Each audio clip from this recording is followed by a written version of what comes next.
नमस्कार, मैं हूं अंकुर और आप देख रहे हैं सत्यहिंदी.com। सत्य हिंदी का एंड्रॉइड ऐप डाउनलोड करने के लिए डिस्क्रिप्शन में जाइए, वहां पे एक लिंक दिया गया है, वहां से आप डाउनलोड कर सकते हैं। अब एक नजर डाल लेते हैं अब तक की खबरों पर। आज लखनऊ में किसान महापंचायत की गई। इसमें पंजाब, हरियाणा और उत्तर प्रदेश समेत कई राज्यों से किसान जुटे। इस दौरान किसानों ने एमएसपी की गारंटी, बिजली संशोधन विधेयक को वापस लेना, आंदोलन के दौरान किसानों पर दर्ज हुए मुकदमों को वापस लेने, केंद्रीय मंत्री अजय मिश्रा टेनी को मंत्रिमंडल से बर्खास्त करने और आंदोलन के दौरान मारे गए किसानों को मुआवजा दिए जाने जैसी मांगों को जोर शोर से उठाया।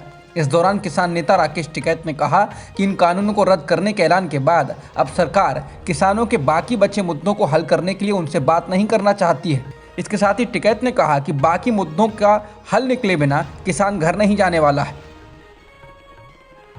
किसान नेता राकेश टिकैत ने पीएम मोदी के माफी मांगने को लेकर कहा कि किसानों की फसलों के सही दाम आपकी माफी मांगने से नहीं मिलेंगे।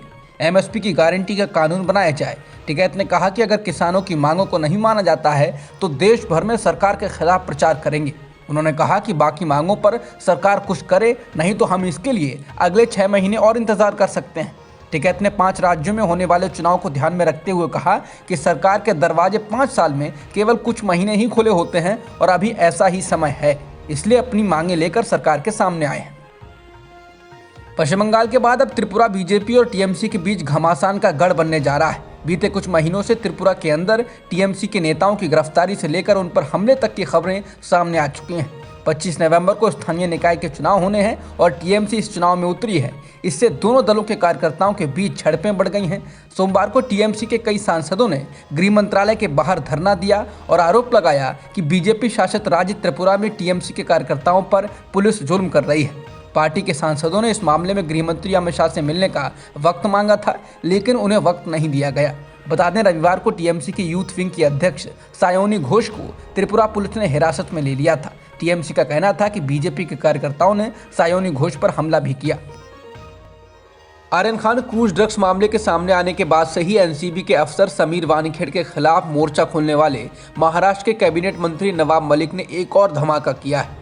मलिक ने रविवार रात को ट्विटर पर एक तस्वीर पोस्ट की है। मलिक ने इस तस्वीर के जरिए कहने की कोशिश की है कि ये समीर वानखेड़े की तस्वीर है। इस तस्वीर में समीर वानखेड़े मुस्लिम टोपी पहने हुए देखे जा सकते हैं। नवाब मलिक ने फोटो के कैप्शन में लिखा है, कबूल है, कबूल है, कबूल है, ये क्या किया तूने समीर दाऊद वानखेड़े। बता दें, मलिक लगातार इस बात का दावा कर रहे हैं कि समीर वानखेड़े मुस्लिम हैं। मलिक का कहना है कि मुस्लिम होने के बावजूद वानखेड़े ने फर्जीवाड़ा कर दलित कोटे से सरकारी नौकरी हासिल की।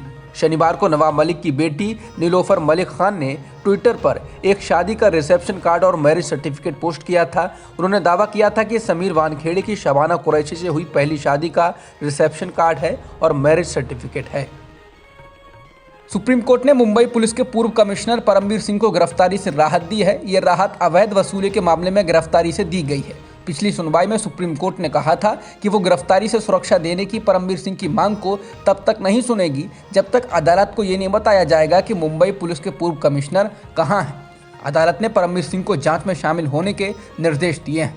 सोमवार को हुई सुनवाई के दौरान परमवीर सिंह के वकील ने कहा कि इस बात की बहुत ज़्यादा संभावना है कि परमवीर सिंह देश में ही हैं। वकील ने कहा कि उनके मुवक्किल भागना नहीं चाहते हैं। अगर वे महाराष्ट्र में आते हैं तो उन्हें मुंबई पुलिस से खतरा है। वकील ने कहा कि अवैध कामों में शामिल लोगों ने परमवीर सिंह के खिलाफ एफआईआर दर्ज कराई हुई है।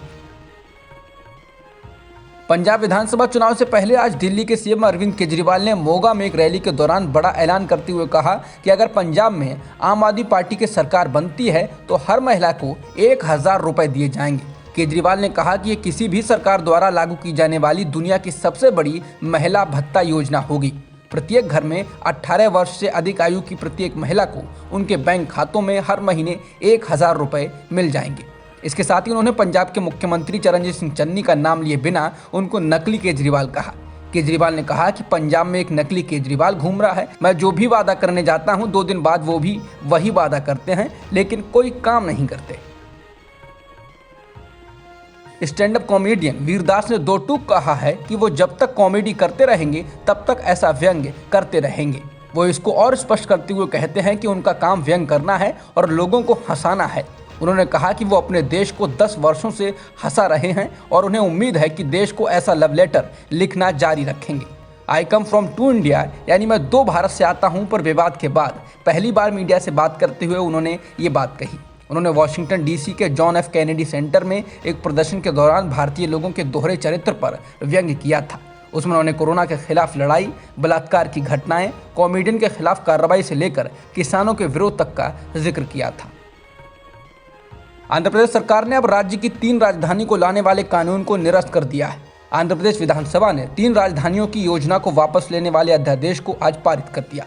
इससे पहले आज दिन में आंध्र प्रदेश राज्य के महाधिवक्ता सुब्रमण्यन श्रीराम ने विवादास्पद कानूनों को वापस लेने के सरकार के फैसले के बारे में उच्च न्यायालय को सूचित किया था। बता दें, मुख्यमंत्री वाईएस जगनमोहन रेड्डी ने इस कानून के तहत राज्य की 3 राजधानियों का बनाने का निर्णय लिया था, लेकिन इसका अमरावती में किसानों के साथ साथ विपक्षी दलों ने भी जबरदस्त विरोध किया था। लिस्टिंग के दिन से ही लगातार शेयरों की कीमतों में भारी गिरावट देख रहे पेटीएम को आज भी तगड़ा झटका लगा। अब तक का सबसे बड़ा 18,300 करोड़ रुपए का आईपीओ लेकर उतरी पेटीएम की पेरेंट कंपनी 197 कम्युनिकेशन के शेयरों की कीमतों में अब तक कुल लगभग 44% की गिरावट आ चुकी है, जिससे पेटीएम की मार्केट वैल्यू 56,233 करोड़ गिर गई है। वहीं आज शेयर बाजार में भी भारी गिरावट देखी गई। आज सेंसेक्स 1625 अंकों तक टूट गया और दिन के अंत में 1170 की गिरावट के साथ बंद हुआ, तो वहीं निफ्टी 348 अंकों की गिरावट के साथ बंद हुआ। भारत की पाकिस्तान पर एयर स्ट्राइक करने के दौरान चर्चा में आए भारतीय वायुसेना के ग्रुप कैप्टन अभिनंदन वर्तमान को आज राष्ट्रपति रामनाथ कोविंद ने वीर चक्र अवार्ड से सम्मानित किया। अभिनंदन को हाल ही में ग्रुप कैप्टन के रैंक पर प्रमोट किया गया था। बता दें, बालाकोट हमले के अगले दिन 27 फरवरी 2019 को अभिनंदन ने एयर स्ट्राइक के दौरान पाकिस्तान के कब्जे वाले कश्मीर में पाकिस्तान के एक F-16 विमान को मार गिराया था। हालांकि इस दौरान उनको पाकिस्तान के कब्जे वाले इलाके में पैराशूट की मदद से उतरना पड़ा था। हालांकि बाद में पाकिस्तान को उनको छोड़ना पड़ा था। अब तक की खबरों में इतना ही। बाकी खबरों के लिए बने रहिए सत्यहिंदी.com के साथ।